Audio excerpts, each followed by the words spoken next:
2022년 3월 16일 새벽 예배 사도신경으로 우리의 신앙을 살아계신 하나님께 올려드리겠습니다.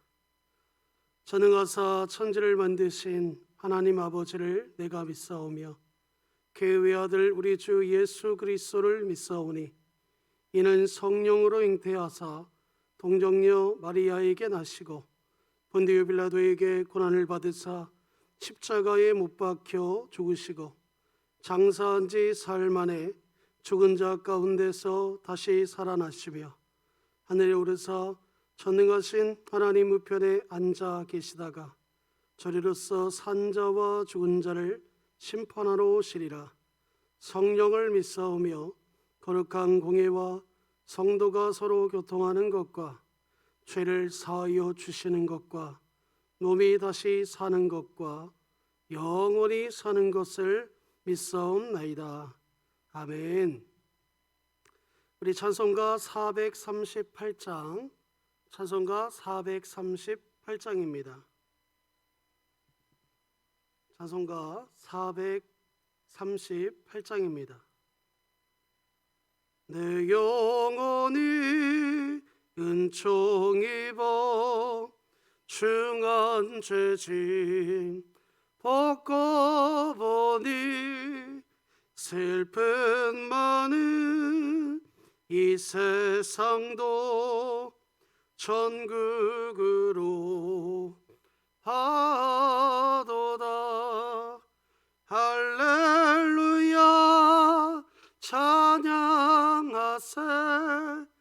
내 모든 죄 사함받고 주 예수와 동행하니 그 어디나 하늘나라.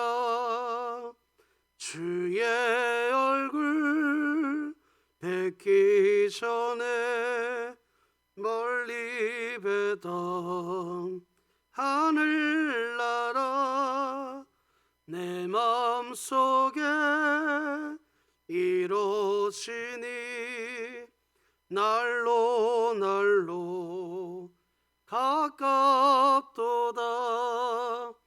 할렐루야 찬양하세.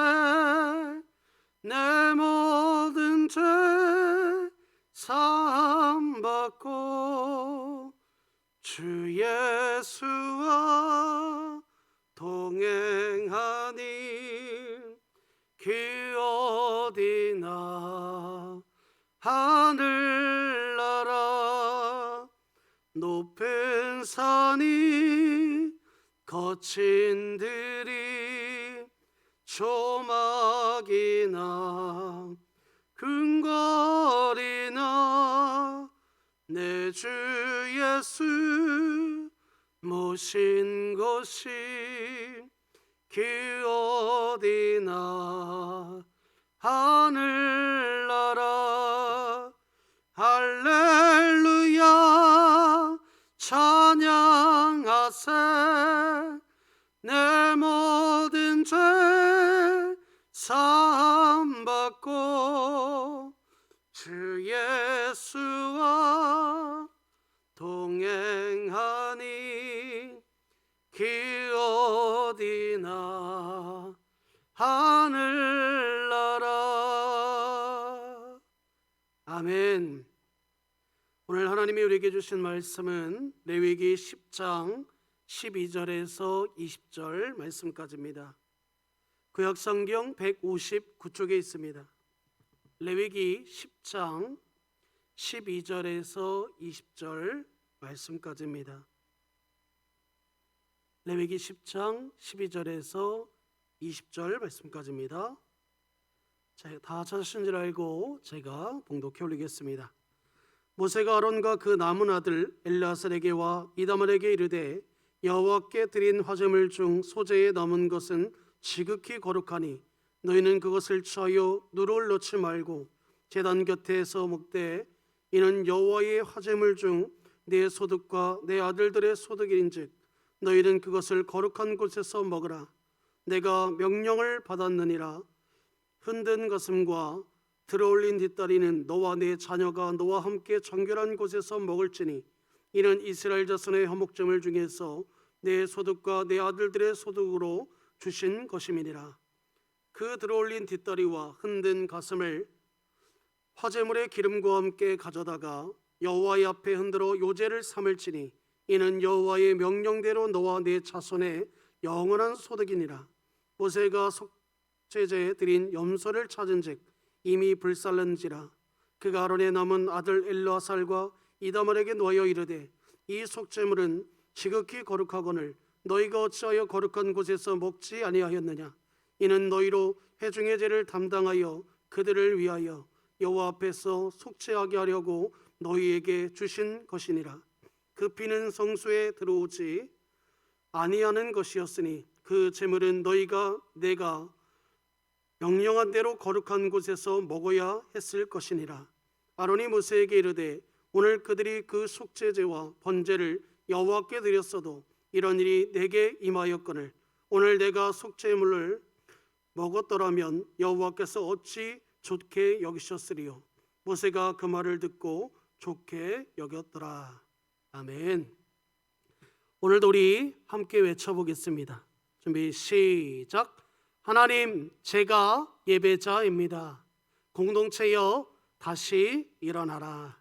아멘. 사랑하는 성도 여러분, 오늘은 하나님은 무조건 심판하시는 분이 아니다 라는 제목으로 함께 은혜받는 시간 갖겠습니다. 어제 말씀에 이어서 오늘은 하나님의 언약 백성인 이스라엘을 이 이스라엘들의 제사, 곧 예배를 통해 하나님과의 관계를 항상 바로 세워가야 함을 그들에게 말씀해주고 있습니다. 아론은 그들에게 레위기 1장에서 8장까지 계시된 제사법대로 첫 제사를 드렸고 하나님은 그 아론의 첫 제사를 기쁘게 연락하셨습니다. 그래서 아론은 그 하나님이 기쁘신 연락하신 그 예배 제사를 통해서 또 회중들을 향하여 그들을 축복했다고 기록하고 있습니다.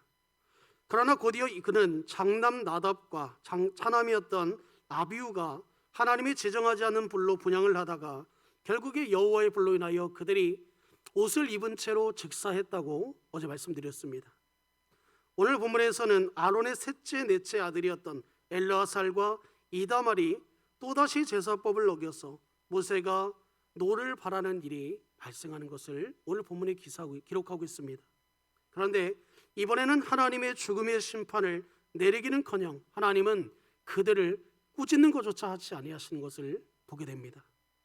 그들마저 죽이면 아론의 집안은 물론 대제사장직을 이을 후손이 없어지기에 하나님은 어쩔 수 없이 그들의 이 잘못을 눈감아 주신 것일까요? 그러면 가장 가까운 친척, 이 친척들이 기업을 이어받을 수 있다는 율법의 규정대로 아론의 조카들더러 그 직무를 감당하게 하면 됩니다.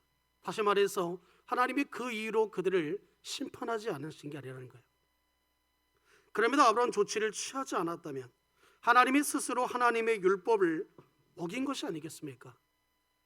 제사법을 제정한 의미가 없어지고 먼저 심판을 받은 나답과 아비후만 억울한 일을 당한 것이 되게 되는 겁니다. 아론의 변명을 들은 모세도 없었던 일로 여길 뿐 아니라 좋게 여기까지 했다고 말씀하고 있어요. 오늘 본문 10장 20절에 보면 이렇게 기록하고 있습니다. 함께 읽어볼까요? 시작. 모세가 그 말을 듣고 좋게 여겼더라. 그렇다면 율법 즉 하나님의 말씀을 오늘날 성도들이 인간적인 이성으로 판단하여 그 적용의 융통성을 발휘해도 된다는 그런 뜻입니까? 어겨도 된다는 거예요. 때에 맞게. 만약 그렇다면 어느 정도까지 허용이 되는 것일까요? 본문은 정확히 우리가 이것을 이해하려면 먼저 하나님이 세우신 율법의 제사 규정에 대한 우리가 그 지식, 그 당시의 배경을 우리가 살펴볼 수 있어야 됩니다. 레위기 4장에 따르면 속죄제를 제사를 드리는 사람에 따라 네 종류로 구분해서 이 희생 제물의 종류와 제사 드리는 방식을 각기 다르게 규정해 놓았다고 기록하고 있습니다. 그 네 가지의 신분은 이렇게 됩니다. 제사장, 회중, 족장, 평민입니다. 이렇게 네 가지로 구별하였습니다. 둘째 신분인 회중을 레위기 4장 13절에 보면 이렇게 말씀하고 있어요. 함께 읽어보겠습니다. 시작. 만일 이스라엘 온 회중이 여호와의 계명 중 하나라도 부지 중에 범하여 허물이 있으나 스스로 깨닫지 못하다가, 여기 보면 온 회중의 죄라고 말하고 있지만 200만 이스라엘 백성 전부가 지은 죄를 뜻하는 것은 아닙니다. 여기 온, 모든, 전부와 같은 이 수식어는 히브리어 표현법상 많다는 것을 강조하다는 뜻으로 그것을 기록했을 뿐입니다. 여러 명이 동시에 지은 죄를 말하고 있는 거예요. 함께 고의로 작당, 모의한 죄일 수도 있습니다. 이스라엘 전 백성들의 죄는 1년에 한 차례 대속죄일에 이 제사장이 그 제사를 가지고, 이 제물을 가지고 온 회중을 향하여 대신 이 대제사장이 그것을 놓고 기도하는 그런 지정일도 있습니다. 그보다 주목할 내용은 제사장이 죄를 지으면 백성들에게 허물을 입힌다는 이 말씀이 있다라는 거예요. 레위기 4장 3절 말씀입니다. 제가 읽어볼게요. 만일 기름 부음을 받은 제사장이 범죄하여 백성의 허물이 되었으면 그가 범한 죄로 말미암아 흠없는 수송아지로 속죄 제물을 삼아 여호와께 드릴지니. 여기 보면 제사장 개인의 죄를 회중의 죄와 동격하고 있습니다. 동일하게 보고 있다라는 거예요. 제사장은 백성의 죄를 하나님께 들고 나가 이 제사함을 받는 것이 그의 첫 직무입니다. 제사장이 죄를 지으면 하나님과의 관계가 비틀어지고, 그것뿐만 아니라 그러면 그 직무를 온전히 감당하지 못하게 된다는 거예요. 그러면 또 백성들은 자신들의 그 죄사함을 받지 못하기에 그 죄는 백성들의 허물로 계속 남아있게 된다는 것을 우리가 방금 읽었던 레위기 4장 3절에서 기록하고 있는 겁니다. 그것을 의미하고 있다는 거예요. 그래서 첫째 제사장과 둘째 회중의 속죄제는 그 절차가 동일하고 가장 엄격하게 규정되어 있는 겁니다. 우선 제물은 숫송아지를 바쳐야 된다고 기록하고 있어요. 이 단어의 원문은 어리다는 것이 아니라 젊다는 뜻이므로 사실상 가장 힘센, 오늘날로 얘기하면 가장 힘센 황소를 뜻하는 거예요. 소는 당시 제일 가치가 나가는 제물입니다. 그만큼 제사장과 회중의 죄는 중차대하다라는 것을 뜻하고 있어요.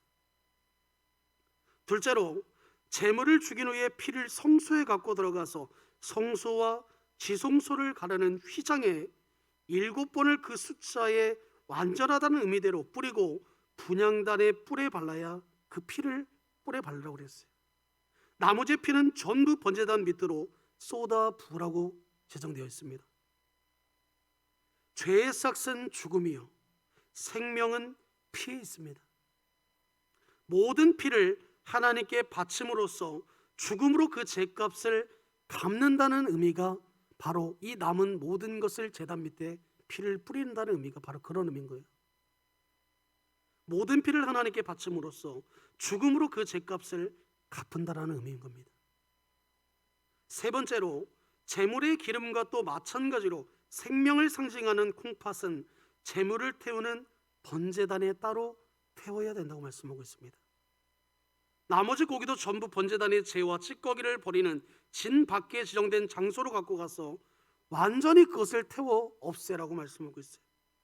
실제로 죄인의 죽음을 상징하며 죄의 흔적, 오염, 폐해, 부작용을 철저히 씻고 고쳐서 회개한다라는 의미예요. 완전히 그 죄 씻음을 받는다라는 그 당시의 의미를 갖고 있는 겁니다. 반면에 셋째와 넷째 족장과 평민의 속죄는 한 개인이 지은 죄를 위한 것입니다. 족장의 사회적 영향력이 크기에 조금 더 비싼 순염소를, 평민들은 그보다 조금 격이 낮은 암염소나 어린 양을 제물로 바쳐야 했습니다. 피는 성소에 갖고 들어갈 필요가 없고 전부를 번제단 밑에 쏟아 부으면 되는 겁니다. 기름과 콩팥은 마찬가지로 앞전에 제가 말씀드린 것대로 번제단에서 완전히 그것을 모두 태워야 된다고 말씀하고 있어요. 그러나 제물의 나머지 고기들은 따로 지정된, 즉 거룩하게 구별된 장소에서 제사장이 제사를 드린 당사자와 함께 그 고기를 먹을 수 있도록 하나님이 허락하셨다고 말씀하고 있습니다. 제사장이 죄사함을 받아 하나님과 화목한 백성의 기쁨에 동참한다는 뜻입니다. 한마디로 제사장은 백성들의 모든 생사고락에 이 현장에 함께 있어야 하며, 백성들이 살면 함께 살고 백성들이 죽으면 함께 죽어야 할 자가 바로 이 제사장의 직무라는 겁니다. 여호와 하나님이 임재하신 성막이 이스라엘의 진중에 항상 그들과 함께 있으며 떠난 적이 없었던 것처럼 말입니다. 다시 본문을 살펴보면 우선 16절에 모세가 여호와 염소를 찾았으나 이미 그것을 불에 살랐다고 말합니다. 무슨 의미일까요? 일단 개인이 드린 속죄제로 나머지 고기를 먹으려고 찾았다라는 말입니다. 바로 앞 15절에서는 요제로, 이 요제란 말이 뭐냐면 그 제물을 흔들다, 이런 말입니다. 이 요제로 하나님 앞에 흔들며 제사를 드린 고기 중에 가슴과 뒷다리살은 제사장의 몫이라고 율법에 규정되어 있습니다. 모세는 바로 그 고기를 먹으려고 가져오라고 했는데 아론의 셋째 아들과 넷째 아들인 엘라살과 이다말이 이 제사의 의미를 착각하여 이미 그것을 다 태워 없앴다라는 겁니다. 이 제사는 셋째 아들 또 이 넷째 아들인 엘라살과 이다말의 개인을 위한 제사였습니다. 그들의 죄를 위한 제사였다는 거예요. 결국 레위기 4장의 속죄제의 규정에서 셋째, 넷째 제사의 절반의 일부를 첫째, 둘째 제사처럼 드렸다는 겁니다. 모세로선 나답과 아비후가 율법대로 제사를 지내지 않아 그들이 심판받아 죽을 것을 바로 얼마 전에 보고도 또 어기느냐고 당연히 그들을 야단칠 수밖에 없는 상황입니다. 그러나 그들이 그 간단한 제사 절차를 사실상 어떻게 보면 혼돈했을 리가 없습니다. 제물이 소가 아닌 염소인 것만 봐도 그들이 어떻게 하는지를 잘 알고 있었을 거예요. 아론이 19절에서 모세에게 어떻게 대답합니까? 이렇게 말하고 있습니다.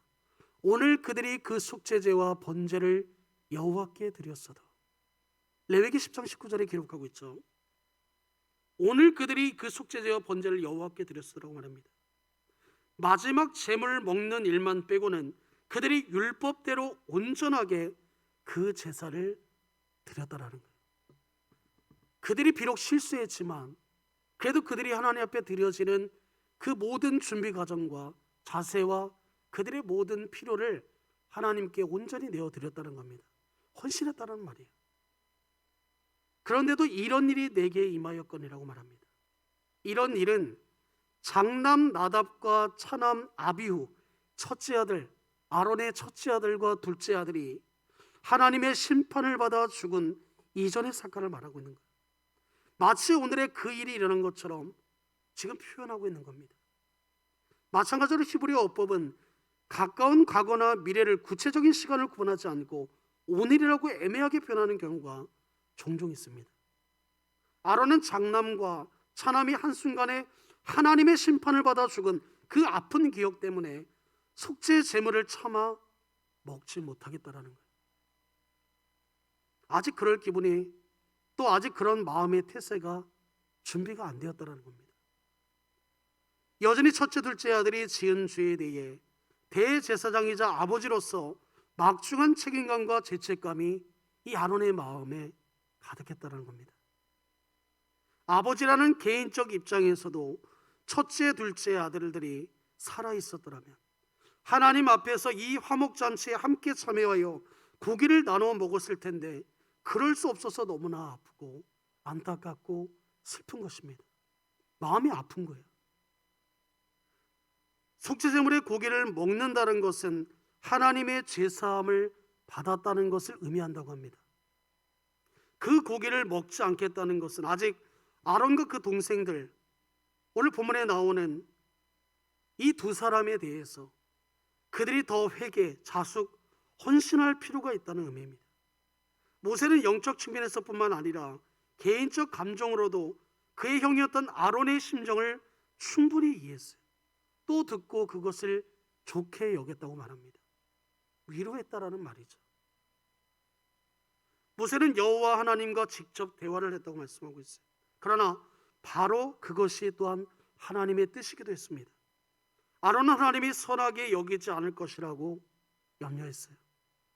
그러나 모세는 그렇게 걱정하지 않아도 된다고, 즉 하나님도 형이었던 아론, 형이 생각하는 그 아픈 마음, 안타까운 마음, 간절한 그 마음을 하나님도 동일하게 느끼시고 있다는 겁니다. 하나님도 선하게 여기신다고 그 마음을 인정해 주고 있는 거예요. 모세의 그 말의 의미를 한마디로 정리하면 율법의 문자적 규정보다 그 안에 담긴 정신에 하나님의 말씀에 순종하였기 때문이라는 것을 말씀하고 있는 거예요. 아론이 비록 그 마음으로서는 옷을 찢고 머리를 풀고 그가 정말 하늘을 향하여 그 아들들을 불러가면서 내 사랑하는 나답과 아비후야 부르면서 그 마음을 호소하며 슬퍼해야지만, 아론은 그럼에도 불구하고 하나님이 말씀하신 것처럼 대제사장으로서의 그 자리를 끝까지 지키며 결코 슬픈 내색과 회중들에게 어떠한 자신의 그 행동을 인하여 하나님을, 때로는 그것을 인하여 하나님을 오해하게 만드는 그런 일들을 하지 않았다는 겁니다. 묵묵히 하나님 말씀 앞에 그 자녀들을, 사촌들을 보고 데리고 가라고 해서 모든 제사의 절차와 모든 과정들을 이 대제사장이었던 아버지면서도 그 모든 것에 관여하지 않았어요.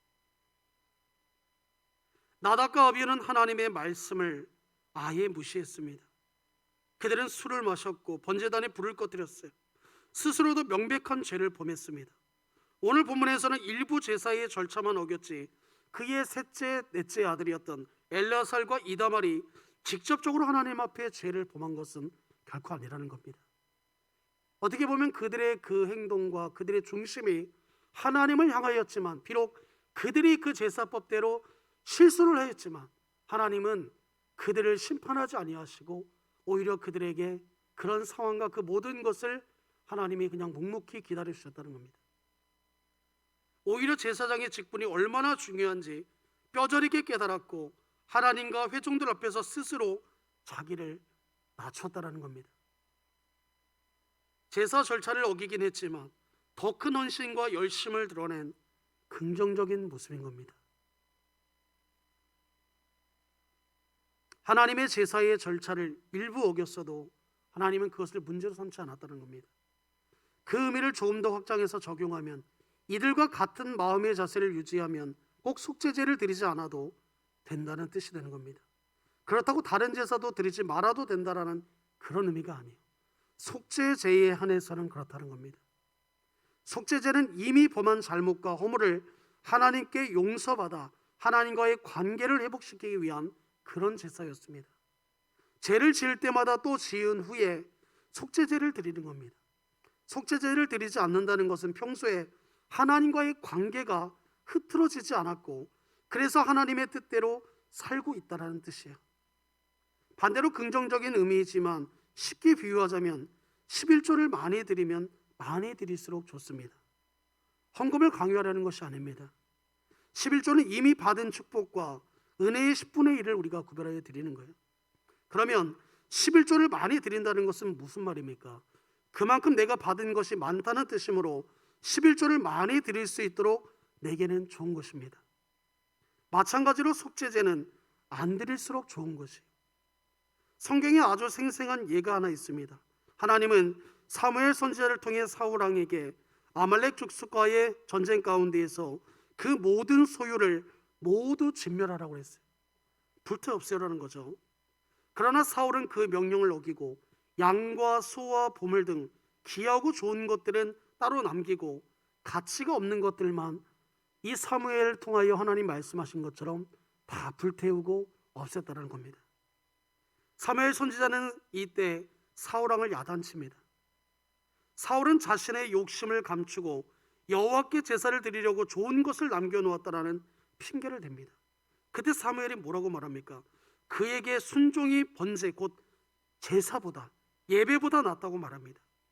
제사를 안 드리더라도 하나님의 말씀대로 순종하였다라는 것이 더 중요하다는 말입니다. 그래서 하나님을 거역하는 것은 곧 우상에게 절하는 것이라고 사무엘 선지자는 선포합니다. 사무엘상 15장 22절에서 23절입니다. 좀 긴 말씀이지만 우리 천천히 함께 읽어보겠습니다. 시작. 사무엘이 이르되 여호와께서 번제와 다른 제사를 그의 목소리를 청종하는 것을 좋아하심같이 좋아하시겠나이까? 순종이 제사보다 낫고 듣는 것이 순양의 기름보다 나으니 이를 거역하는 것은 점치는 죄와 같고 완고한 것은 사신 우상에게 절하는 죄와 같음이라. 왕이 여호와의 말씀을 버렸으므로 여호와께서도 왕을 버려 왕이 되지 못하게 하셨나이다 하니. 사실 사무엘상에서 가장 마음 아픈 일이 이겁니다. 하나님이 많고 많은 이들 가운데 초대 왕이었던 사울을 왕으로 세웠습니다. 사무엘 선지자를 통해서 그에게 기름을 부었고 그를 통하여 이스라엘을 통치하시고 이끌어 가셨습니다.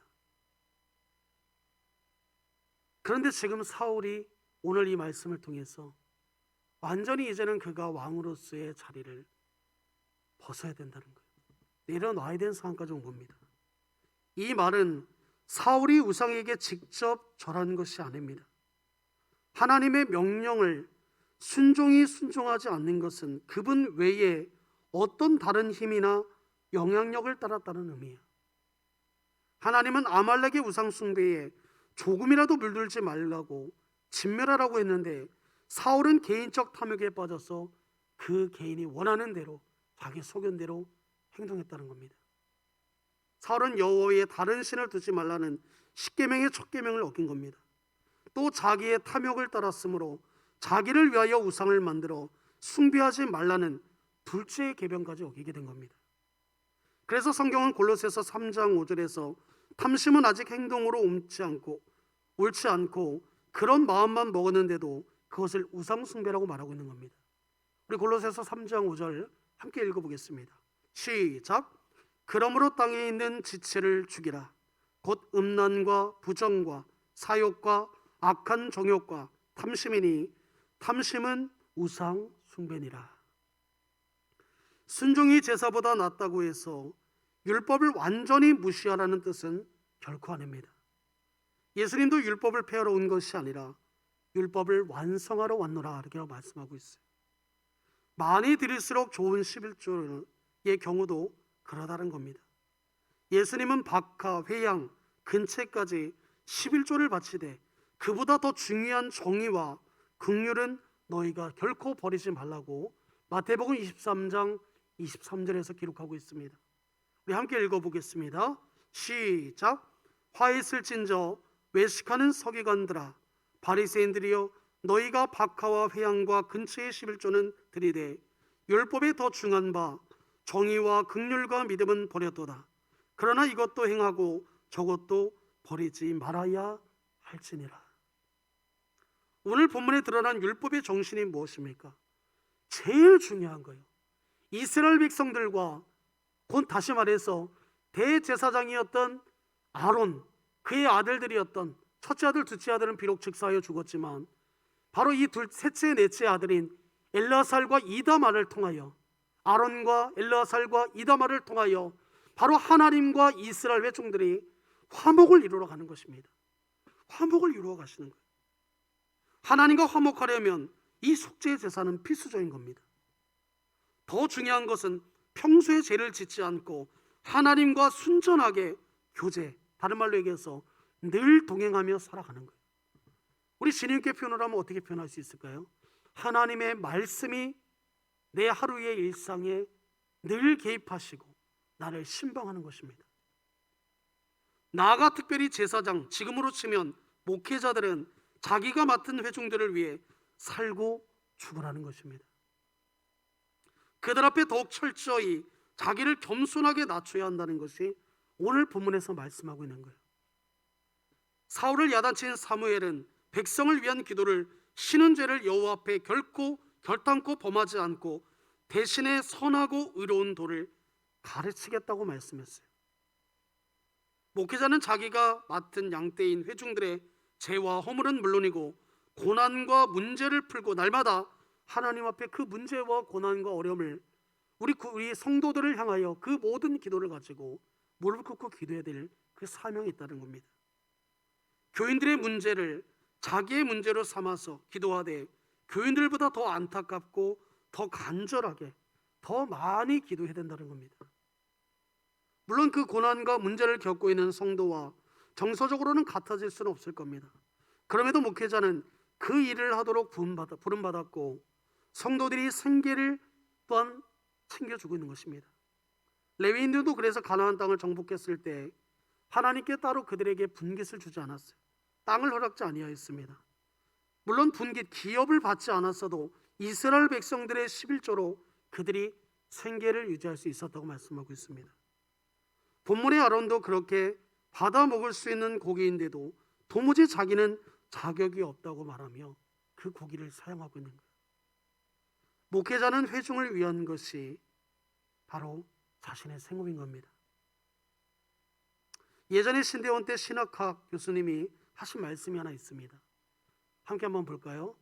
목회자는 밥을 먹지 못하는 한이 있어도 오직 주의 종, 오늘 이 본문을 얘기하면 제사장으로서의 맡은 직무에 전념해야 하는 것이 목회자이다. 여러분, 목회자는 무조건 가난해야 된다 이런 말이 아닌 겁니다.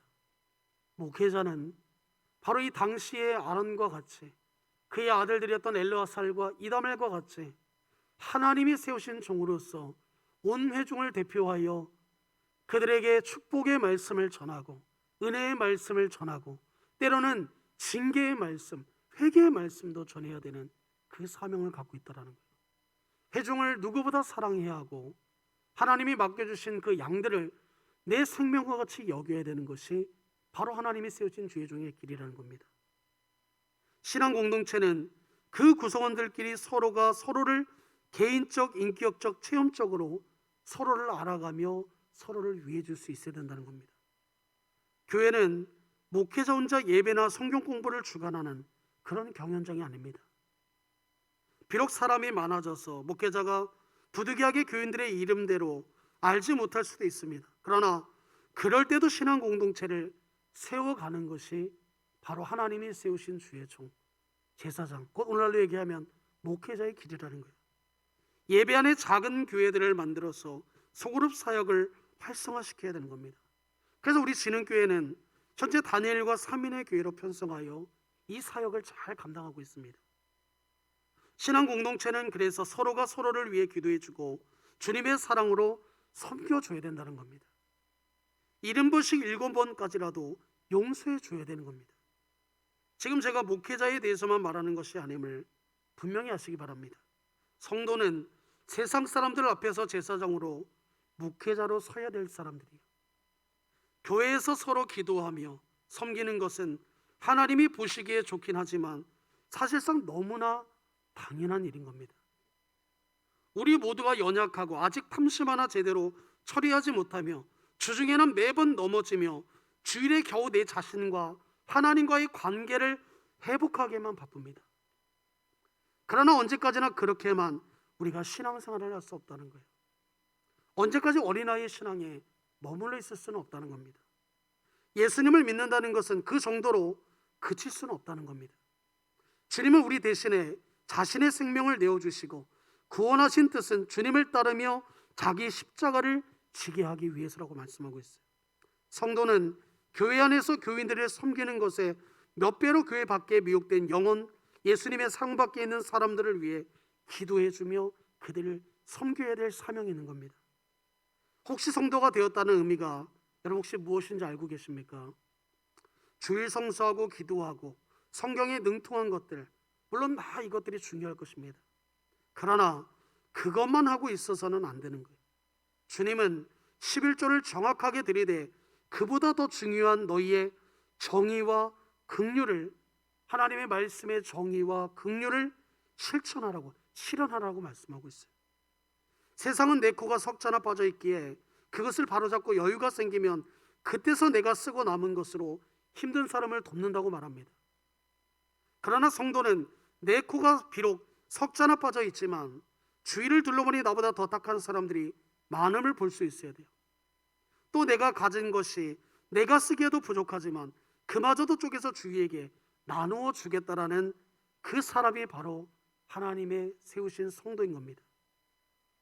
우리 모두가 예수님을 나의 구주, 나의 하나님으로 믿으면서 얻게 되는 가장 큰 은혜, 가장 큰 축복, 가장 큰 권능이 여러분 무엇인지 아십니까? 예수님을 모르는 사람들을 보면 자기도 모르게 저절로 가슴이 먹먹해지는 거예요. 너무나 안타깝고 애처로워서 때로는 눈물도 나는 겁니다. 이는 어쩔 수 없는 일이에요. 하나님이 세우신 성도라면 자연스럽게 생기는 반응인 겁니다. 물론 표현에 어폐가 있지만 예수님을 믿고 일평생 동안 짊어져야 할 성도의 멍에이기도 합니다. 이 멍에를 벗어날 길은 없어요. 성도의 숙명이기 때문입니다. 만약에 현실적으로 도울 길이 없다면 그 이웃들, 믿지 않는 그 불신자들을 향하여 일상에서 전화로, 카톡으로, 문자로 교제하고 집에서 또한 교회에서 잠시라도 하나님 앞에 나와 무릎 꿇고 그들을 위해서 기도하는 겁니다. 가슴이 먹먹한 것은 성도 마음에 영원토록 내주하시는 성령님이 말할 수 없는 탄식으로 우리를 대신하여 중보 기도하시기 때문이에요. 예수님이 그것을 하고 있기 때문인 겁니다. 만약에 이런 마음이 생기지 않는다면 성도로부터 하나님 앞에 속죄제를 드려야 되는 겁니다. 성도로 부름받은 것은 반드시 예수님을 닮아가라는 것이에요. 주일 예배만 드리는 것이 아닙니다. 죄송하지만 주일에 지난주에 지은 죄만 용서받은 심정으로 나오는 것은 오늘 지금 이 아론과 그의 아들들이 모세가 있는 자리에서 많은 회중들이 평상시와 같이 그 죄를 향하여 속죄제를 드리는 것처럼 단순히 우리도 속죄제를 드리는 것밖에 안 되는 거라는 겁니다. 예수님을 따라가며 닮아가는 삶이 종교적 의무가 아니라는 사실을 여러분 믿으시기 바랍니다. 예수님은 이 땅에 와서 인간이 마땅히 살아가야 할 최선의 모습을 우리에게 보여주셨습니다. 예수님을 따라 사는 것만이 성도의 참된 축복입니다. 인간이라면 누구나 누려야 할 행복이라는 거예요. 우리 모두 내 코가 석자나 빠져 있지만 있어서 분명히 힘들고 고달픈 것은 이해가 됩니다. 그러나 고난을 함께 나누어지면 그 어려움은 반으로 줄어든다는 것을 여러분 아시길 바랍니다. 이것은 예수님을 믿지 않는 사람들도 잘 알고 있는 상황입니다. 힘든 일을 혼자 그것을 지고 가면 무겁고 힘들지만 그것을 나누어지고 서로 함께 협력하여 도우는 그런 손길이 있고 함께 손잡고 나아갈 때에는 아무리 힘든 어려운 그 산길일지라도 산길과 같은 험한 그 길일지라도 함께 할 때와 혼자 그 길을 건널 때는 너무나 다르다는 것을 잘 알고 있다는 겁니다. 사랑하는 성도 여러분, 오늘 우리가 이 말씀을 기억하면서 정말 우리가 비록 넘어지고 연약한 존재이지만 그럼에도 우리를 사랑하시고 우리를 이끌어 가시는 그 하나님을 붙잡고 살아가시는 저와 성도님들이 되시기를 주님의 이름으로 축복합니다. 기도하겠습니다. 하나님 아버지 청원하고 감사합니다. 오늘도 주님의 그 크신 은혜와 사랑 안에서 이렇게 하루를 살아가게 하시는 그 하나님의 놀라운 은혜와 사랑이 있게 하시니 감사를 드립니다. 하나님, 우리 안에 진정한 하나님의 은혜와 평안이 늘 넘치게 하여 주옵시고 오직 예수 그리스도를 닮아가는 삶을 우리가 결코 조금도 지체하지 아니하도록 늘 우리의 삶 가운데 정말 예수 그리스도를 닮아가는 그런 삶의 모습을 다할 수 있도록 주님 붙잡아 주시고 인도하여 주시옵소서. 하나님은 비록 우리가 또 넘어지고 죄에 넘어져서 허우적거릴지라도 그 중심에 하나님을 향한 그 마음과 우리가 비록 실수하고 넘어지고 깨지고 또 아버지 하나님 우리가 상처를 낼지라도 그럼에도 불구하고 끝까지 하나님 앞에 회개하며 하나님 매달리며 하나님의 뜻대로 살려고 노력하며 부단히 우리가 그 죄의 늪에서 빠져 하나님 허우적거릴 때 하나님의 손길을 기대하며 살아가는 것처럼 우리가 아버지 하나님 오늘 하나님께서 아버지 하나님 이렇게 아론의 셋째 넷째 아들을 살리신 것처럼 그들을 꾸짖지도 아니하시고 그들과 함께 하시며 오히려 그들을 위로하였던 그 하나님의 그 마음을 오늘 우리 모두도 체험하며 느끼는 하루가 되게 하여 주옵소서.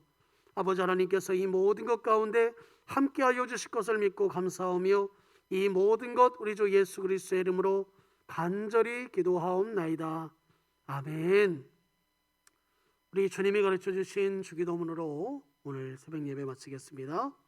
하늘에 계신 우리 아버지여, 이름이 거룩히 여김을 받으시오며 나라가 임하시오며 뜻이 하늘에서 이루어진 것 같이 땅에서도 이루어지이다.